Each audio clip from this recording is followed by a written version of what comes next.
retomar os nossos trabalhos e na parte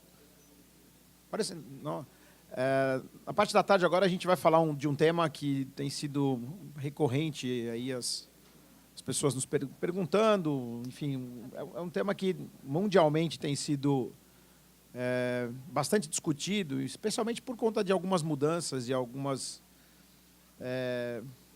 inovações. A tecnologia tem ajudado bastante. O relacionamento entre os fiscos tem sido cada dia mais próximo e, evidentemente, algumas situações que aconteceram nos últimos anos, especialmente em alguns países, com relação à abertura de informações e que levaram a chamar a atenção tanto das autoridades fiscais como dos contribuintes. Então, a gente achou por bem ouvir um pouco de alguns países como é que está o ambiente nos seus respectivos países em relação ao intercâmbio de informações para fins tributários. E antes de ouvir os países, a gente queria ouvir da doutora Érica Tukiyama, que é sócia do nosso escritório, Machado Associados, da área de tributação internacional, para falar um pouquinho sobre o lado da perspectiva brasileira. E aí, a partir da perspectiva brasileira, a gente quer ouvir um pouquinho da perspectiva de outros países também, especialmente como é que estão os acordos em relação à instituição do FATCA, aos acordos bilaterais que foram assinados por, se não me engano, 103 países, dos quais... Todo dia muda. Todo dia muda esse número, mas dos quais o Brasil é signatário também. Panama Papers, que trouxe à tona aí uma lista de pessoas que eram corretas, pessoas que, de fato, tinham tudo declarado, e outras que provavelmente não. E também, o outro famoso também é o Swiss Leaks, que é a famosa lista do HSBC, que muita gente que eu mesmo conheço tinha contas no exterior, tinha empresas no exterior, todas declaradas para fins de imposto de renda. Então, assim, problema zero para essas pessoas, mas para alguns provavelmente pode ter despertado algum interesse aí das autoridades em relação ao que foi anunciado. Então, eu vou deixar a palavra com a Érica. Boa tarde a todos. Acho que é um desafio agora falar depois do almoço, tomara que ninguém se entedie com o assunto. O assunto é bem quente. Na verdade, é um assunto que nós brasileiros já estamos bem adaptados a eles, né? Eu acho que todo mundo aqui, ninguém fica chocado em saber que a nossa Receita Federal ela é uma receita extremamente tecnológica, altamente informatizada. Tudo aqui se cruza. A nossa Receita Federal ela tem uma habilidade incrível para coletar, para armazenar, para cruzar dados e, obviamente, trocar informações. Só que essa realidade, para a gente, empresa e pessoa física residente no Brasil, é uma realidade que hoje está adstrita ao nosso território nacional. Então, a gente ainda tem uma troca muito focada no Brasil. O que muda para a gente, o que vai mudar nos próximos anos, é que essa troca de informações ela vai passar a ser inserida num contexto internacional, numa troca global e, além de global, numa troca automática de informações. Então, todo esse cruzamento automático que a gente tem hoje aqui no Brasil vai começar a ser feita com vários países no mundo. E essa mudança de Brasil trocando informações com o exterior e exterior trocando informações com o Brasil, obviamente, não é uma mudança que aconteceu do dia para a noite, da noite para o dia. Isso daqui é fruto de várias negociações, várias discussões entre vários países, que já vem acontecendo já há quase 20 anos. E isso também foi impulsionado por uma série de eventos e marcos históricos, políticos, econômicos e históricos mesmo, que acabaram convencendo todos os países de que chegou a hora, a gente precisa ter uma maior transparência das informações e um maior controle dessas informações. Todo esse processo ele começou por algum motivo ou por alguns motivos. Ele tende a alcançar algumas pessoas ou muitas pessoas, e ele tem algum escopo por trás disso, que é o combate a uma série de coisas perniciosas que acontecem hoje no mundo, né? Por exemplo, ataques terroristas. Então, eles querem ir atrás de financiamentos dos terroristas, eles querem ir atrás de buscar combater crimes de lavagem de dinheiro, os crimes perigosos que cada vez mais está afetando a gente no dia a dia. E, além disso, ele tem um cunho econômico por trás disso, né? Nós tivemos várias crises mundiais E os países onde as empresas atuam de verdade, são aqueles países que, de fato, geram e produzem a riqueza, eles estão perdendo os lucros e, obviamente, a arrecadação fiscal, porque os lucros estão sendo desviados para paraísos fiscais, onde não se paga imposto, onde não se tem a transparência. Você não sabe quem é o dono do dinheiro, você não sabe quem é o dono da empresa. Então, tudo isso tem contribuído para todo esse cenário que a gente chama de Big Brother mundial. Como a gente está falando de muitos fatos, e fatos econômicos, jurídicos, políticos, etc., e tudo bagunçado, nós optamos por trabalhar em cima de um timeline que a gente preparou, onde a gente coloca numa ordem cronológica o que aconteceu, como isso tudo começou, para onde isso vai, né? E isso daí está mais ou menos dividido em fases, né? Eu acho que já teve uma fase de discussão e convencimento. Agora a gente está numa fase de cada país volta-se para o seu país para implementar uma série de coisas e assinar vários acordos de vários tipos para poder botar em prática o que, a partir de 2017, vai vir de uma forma grossa, né, para todos os países, que é a efetiva troca global de informações, uma troca automática de informações. Então, aqui, a gente fez um timeline. O timeline tem 3 páginas. A letra está um pouco pequena e ela foi até o rodapé, mas eu vou contando para vocês um pouquinho. Eu vou ter que ler um pouquinho, porque eu também não sei tudo isso de cor, não. Bom, como eu disse, isso, né, começou já há quase 20 anos. Parece que é um negócio difícil de se implementar, né? Principalmente quando você precisa da ajuda de vários países, e principalmente quando alguns ou muitos países lá atrás não queriam, na verdade, fazer essa troca de informações, porque a troca de informações eu te dou as minhas informações e você dá as suas, né? Então, você imagina, tem vários países hoje desenvolvidos que eles eram verdadeiros paraísos fiscais, mas nunca ninguém teve coragem de dizer. Então, estamos falando aqui de Estados Unidos, estamos falando da Holanda, estamos falando da Inglaterra, que são verdadeiros paraísos fiscais, e que, obviamente, no início, eles não queriam dar informação de ninguém de lá, né? Em 2000, a OCDE ela criou o Fórum Global, que era um fórum para que os países membros da OCDE, o Brasil não é membro, mas ele sempre participou de todas as discussões da OCDE, né?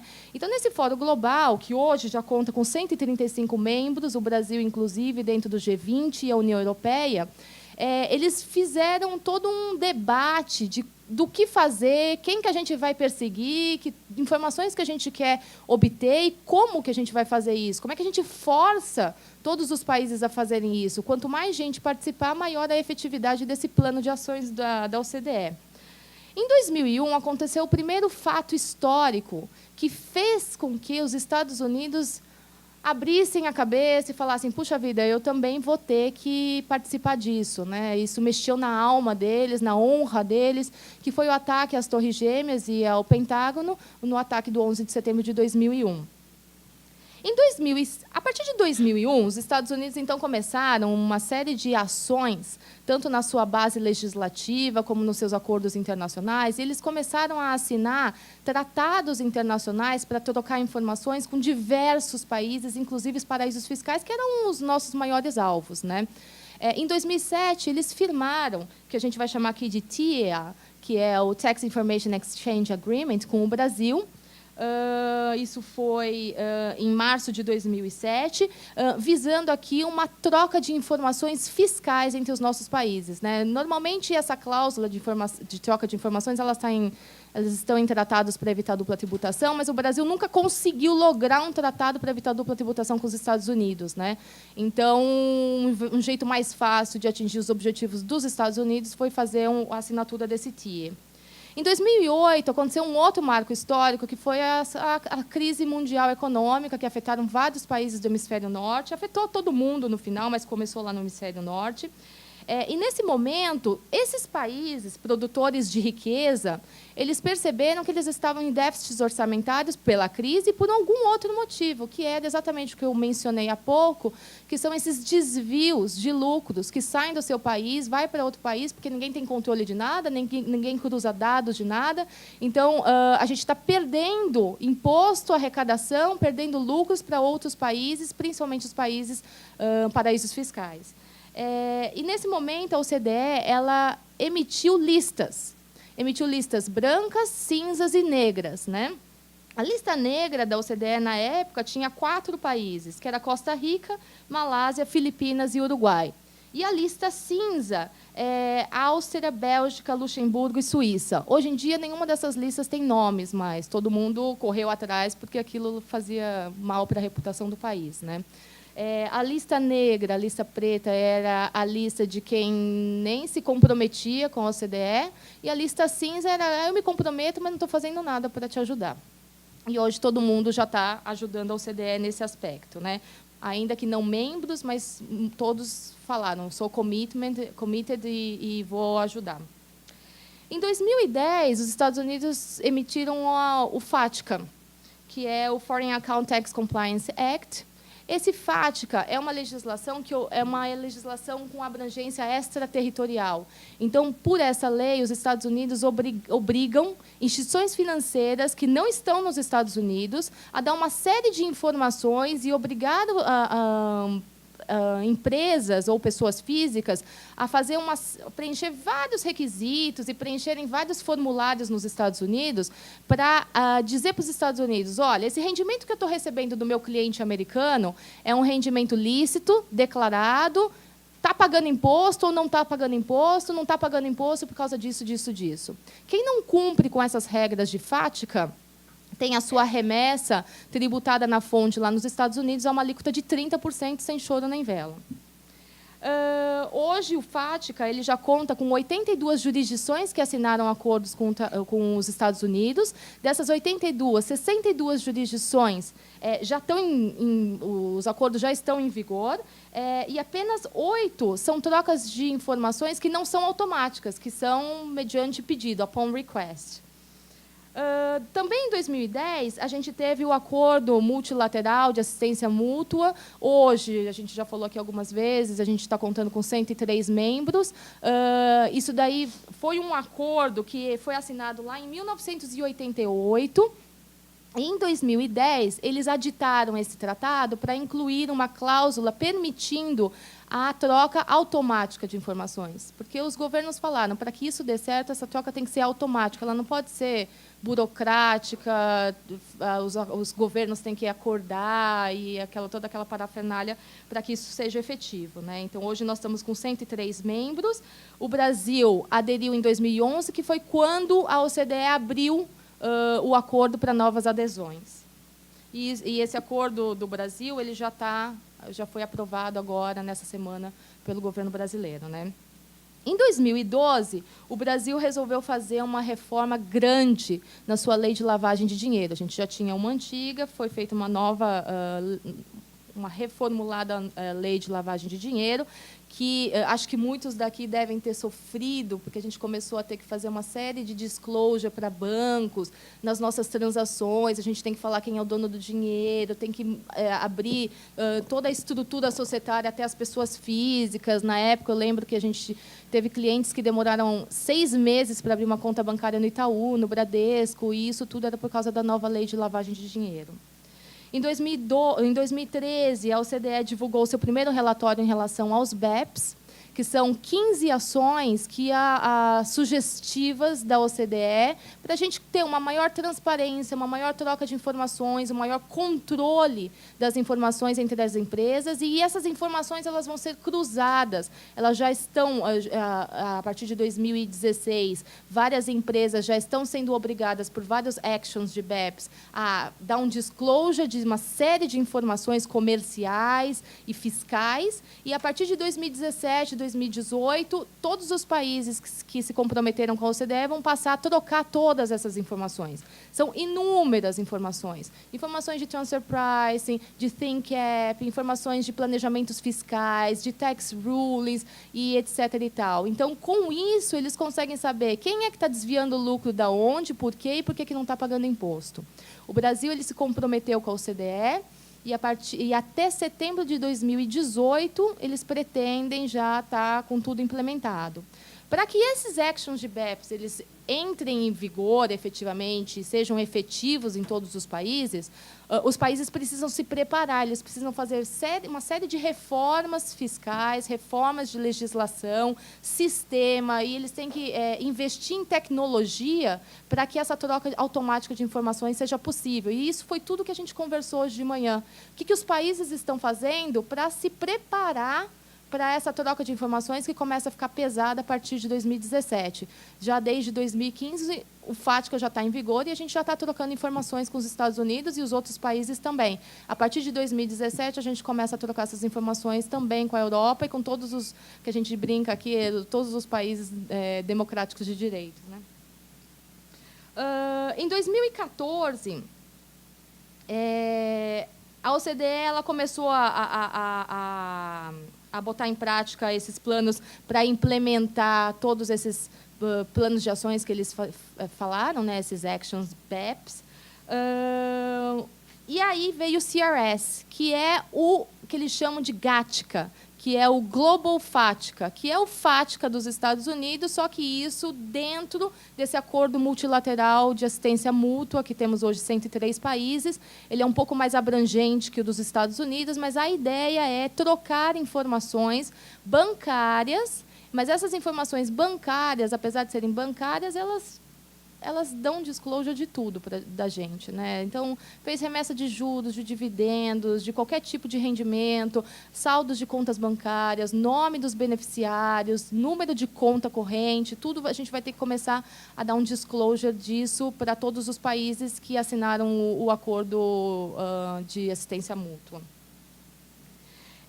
Em 2014, também começaram a acontecer coisas importantes aqui, que aí fez todo mundo se convencer de vez. Né? O primeiro deles, o Fanninelli já citou alguns deles, né, que é o Luxembourg Leaks, em que a gente teve uma revelação de vários arquivos sigilosos de operações de mais de 340 multinacionais, que tinham esquemas para evitar ou diminuir a carga tributária. E a Comissão Europeia, em 2014, ela também divulgou algumas investigações que eles já vinham fazendo há alguns anos, sobre os tax rulings que vários países da Europa negociam com empresas multinacionais.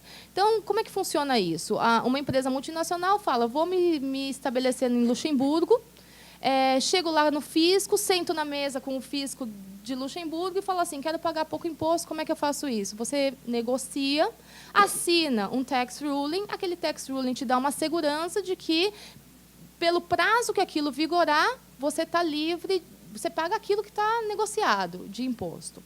O que a Comissão da União Europeia fez? Ele começou a pegar alguns casos muito suspeitos e falaram, espera aí, deixa eu investigar melhor isso, porque é o seguinte, dentro das regras da União Europeia, eu não posso dar benefícios fiscais para uma empresa que eu não dou os mesmos benefícios fiscais para outras empresas em situações similares a essa. Eles chamam isso de state aid, ou seja, uma ajuda de Estado ilegal e que isso não é permitido de acordo com a União Europeia. Eles começaram a investigar e, já desde o ano retrasado, algumas decisões importantes começaram a vir, decisões desfavoráveis às empresas. Então, por exemplo, na Holanda, a Holanda tinha dado um tax ruling por Starbucks. Falou, não, suas operações aqui de café, está tudo errado, nós vamos revisitar, você vai desconsiderar o seu tax ruling, vai voltar desde o ano que você se estabeleceu aqui no país e vai me pagar todos os impostos que você não me pagou com juros. Isso aconteceu na Holanda com a Starbucks, aconteceu em Luxemburgo com a Fiat, com a Amazon e com o McDonald's, aconteceu na Irlanda agora com a Apple. A Apple ela foi solicitada, convidada a pagar 13 bilhões de dólares em impostos. E na Bélgica, isso já aconteceu com mais de 30 multinacionais. Então, esse cenário todo ele está dentro de um cenário de troca de informações, em que, mais para frente, vocês vão ver, uma das informações que a gente vai ter que começar a trocar com o mundo são de incentivos fiscais que são concedidos localmente. Então, as empresas que achavam que estavam protegidas, né, elas têm que agora repensar um pouco como fazer isso e como se proteger para que esses tax rulings não sejam considerados ilegais pela União Europeia. Em 2015, veio um outro leak, que foi o Swiss Leaks, que é a questão do HSBC que o Farinelli estava falando há pouco. Nós tivemos aqui a entrada em vigor do acordo de cooperação com os Estados Unidos. Esse acordo de cooperação intergovernamental entre Estados Unidos e Brasil, ele é um acordo adicional ao TIA, ao Tax Information Exchange Agreement, que a gente assinou com os Estados Unidos lá em 2007. Esse acordo aqui de cooperação é um acordo para trocar as informações bancárias que nós somos exigidos e demandados a fazer em função do FATCA. Então, no acordo de Tax Exchange Information, é para trocar informações fiscais. Nesse acordo aqui de cooperação intergovernamental, é informações bancárias. Tá? Uma primeira diferença entre o FATCA e esse acordo é que, antes, pelo FATCA, as instituições financeiras elas entregam as informações bancárias para o fisco americano, e aí a gente já trocou a informação, e pelo acordo intergovernamental, os bancos entregam as informações primeiro para o fisco brasileiro, e o fisco brasileiro é que manda as informações para o fisco americano. Em 2015, a gente teve a primeira troca de informações entre Brasil e Estados Unidos, com informações database de 2014, e a gente começou a ter o início de implementação do Country by Country Report, que é o Action 13 do BEPS, que é preço de transferência. Então, multinacionais, agora elas têm que fazer todo um report, são 3 arquivos, detalhando todas as suas transações cross-borders que estão sujeitas às regras de preço de transferência, falando os métodos, os cálculos, os ajustes, e isso tudo tem que ser feito pelas suas subsidiárias e depois consolidado no master file na parent company, né? Em 2015, nós tivemos uma tentativa frustrada do nosso governo de imitar alguns países, por exemplo, os Estados Unidos, de fazer uma declaração em que a gente tinha que confessar todos os nossos planejamentos fiscais. Isso não foi uma tentativa frustrada, a gente não tem ideia se isso vai voltar ou não, mas isso já mostra um pouco as intenções do nosso governo e da nossa Receita Federal. Em 2016, veio, então, a tão famigerada lei de repatriação, que é o blanqueio, que é a anistia, que os nossos colegas conversaram hoje com a gente de manhã. Essa lei de repatriação ela tem um deadline de 31 de outubro. Infelizmente, a gente não vai poder falar muito disso hoje, mas quem quiser conversar, tiver dúvidas, a gente está à disposição para responder perguntas sobre isso, mas que são tentativas dos governos antes, é a última chamada para boarding, né? Então, a gente vai trocar informações a partir do ano que vem, a partir de 2018, Brasil 2018. Então, eu te dou a sua última chance para você regularizar a sua situação, em caso que você tenha dinheiro lá fora, que foi mandado para fora, evadiu, ou que ainda não foi declarado para o Brasil e paga o imposto correspondente. Como eu disse, em 2016 também está começando um outro action do BEPS, que é você fazer um disclosure e uma troca de informações entre os governos sobre tax rulings. O Brasil, por enquanto, ele está só olhando o que está acontecendo, mas ele já está todo preparado para trocar informações se precisar, né? Nós tivemos lá também o início do CRS. Os earlier adopters, eles já podem começar a trocar informações automáticas. É como se fosse um projeto piloto, né, do CRS. Tivemos o Panama Papers, foram 11,5 milhões de documentos que foram revelados e que botaram à tona vários esquemas de corrupção em vários países, envolvendo várias pessoas no mundo. Em 2017, está prevista a primeira troca de informações no CRS, e, em 2018, a segunda leva de trocas de informações no âmbito do CRS. O Brasil começa aqui em 2018. No próximo slide, é só para a gente ver que essa questão da repatriação que nós estamos enfrentando agora aqui no Brasil, é uma coisa que o mundo já vem fazendo, e já vem fazendo desde 2003. Então, aqui a gente fez uma lista dos países que já fizeram a repatriação ou que estão fazendo a repatriação. Estava conversando com o Christian, me surpreendi que acho que a Argentina já está na sua 4ª versão de repatriação e amnistia, né? Estados Unidos acho que está na 3ª, Itália na 3ª versão, a Austrália até deu um nome para o projeto deles, que é Project Do It, né? E o Brasil agora, em 2016, Chile, Colômbia, todo mundo está aí querendo regularizar, quem puder regularizar, porque a partir do ano que vem todo mundo vai ficar exposto, né? Depois a gente colocou aqui aonde que estão essas cláusulas de troca de informação, porque isso daí tem que ser fruto de acordos e tratados internacionais firmados pelo Brasil para que isso possa nos atingir. Nós temos 31 tratados para evitar dupla tributação, todos esses tratados com cláusula de troca de informações. Nós temos esses acordos de troca de informações com os Estados Unidos, e nós temos já 7 outros em trâmites, com Bermudas, Guernsey, Ilhas Cayman, Jersey, Reino Unido, Suíça e Uruguai. Ou seja, todo mundo que tem dinheiro em paraíso fiscal também vai ter que começar, se não for pelo CRS, se não for pelo FATCA, de alguma outra forma, o Brasil vai exigir a troca de informações com paraísos fiscais e com outros países que não paraísos, mas que a gente sabe que tem dinheiro lá que não está declarado. Nós temos essa convenção multilateral de assistência mútua com os 103 países, que a gente assinamos em 2011 e entramos para valer a partir de 2018. E nós temos esse acordo de cooperação intergovernamental, que é o acordo para implementar o FATCA com os Estados Unidos, que já está em vigor, já está funcionando.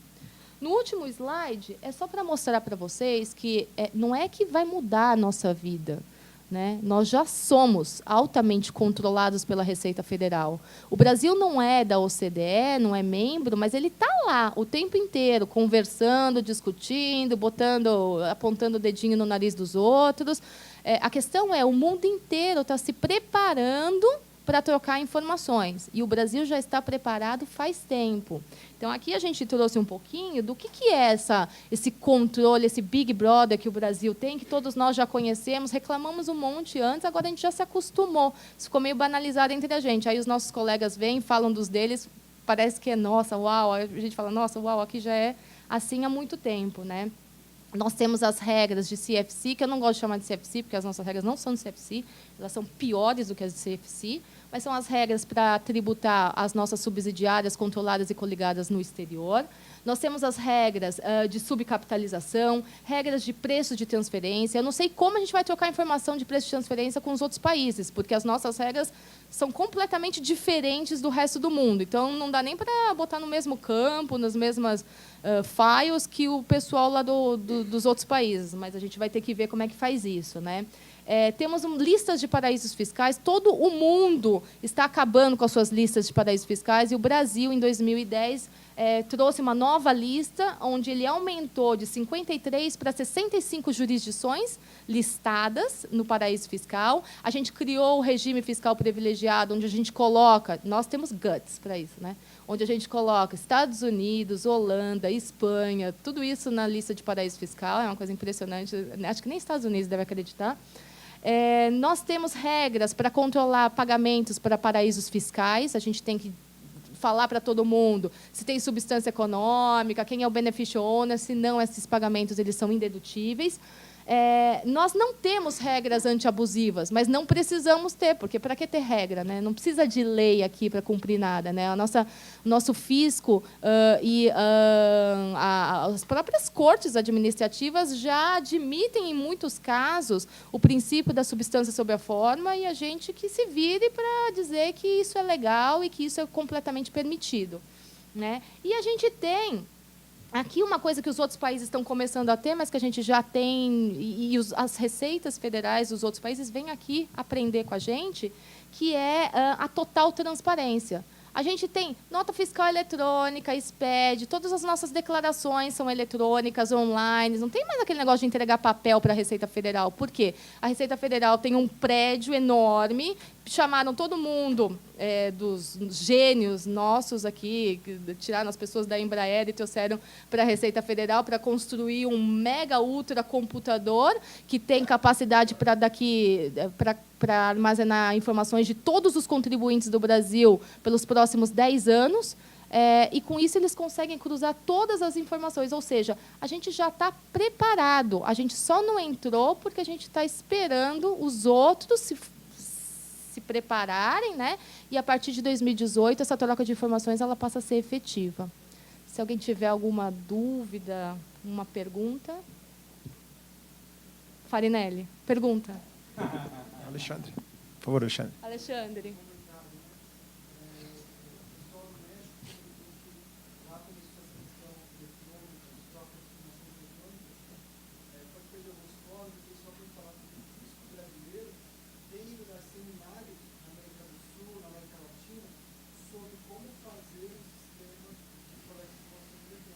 É isso mesmo, é isso mesmo.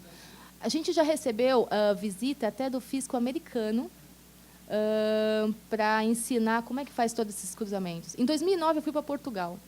E aí, a gente estava discutindo com algumas empresas, né? E as empresas falavam assim, eu não sei, Érica, por que você é tão preocupada com esse negócio de cruzamento de dados? Eu falei, bom, primeiro porque eu sou brasileira, e segundo porque eu tenho uma bola de cristal, que eu sei que daqui a alguns anos, Portugal também vai ter que trocar informação. Então, eu acho melhor você fazer agora, porque fazer na véspera fica feio, né? Mas, se eu conheço bem o meu fisco, ele já falei em outras palestras aqui, o César Luna não está aqui. Brasil não é um país, Brasil é um planeta. Então, toma cuidado, né? Uma coisa interessante, o que passa é que a gente, queira ou não, a gente tem todos os problemas.